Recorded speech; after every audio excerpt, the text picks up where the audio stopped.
మీరు మీకు తెలియని దానిని ఆరాధిస్తారు, మేము మాకు తెలిసిన వాణ్ణి ఆరాధిస్తాము.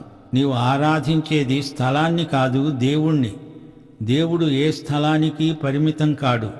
అక్కడ ఇక్కడ ఎక్కడైనా దేవుణ్ణి ఆత్మతో సత్యంతో ఆరాధించాలి. దేవుడు ఆత్మ, స్థలమాహాత్మ్యమేమీ లేదు. ఆయనే మహిమగల ప్రభువు. ఎలా ఆరాధించాలి, ఆరాధన క్రమం ఎలా ఉండాలి అని ఆయా శాఖల వారు తర్జన చేయనక్కర్లేదు. ఆరాధించాల్సింది ప్రభువును. ఏ రోజు అని కాదు, ఏ రోజైనా వ్యక్తిగతంగా దేవుణ్ణి ఆరాధించవచ్చు. ఎదటివారి పాపాలను వేలుపెట్టి చూపేవారు ముందు ప్రభువు ఎదట తమ పాపాలను ఒప్పుకొని క్షమాపణ పొందాలి. క్రైస్తవుల పాపాలకి పోవడానికి బోధకులు కొందరు భయపడతారు. నీ పాపం సంగతి ఏమిటి చెప్పు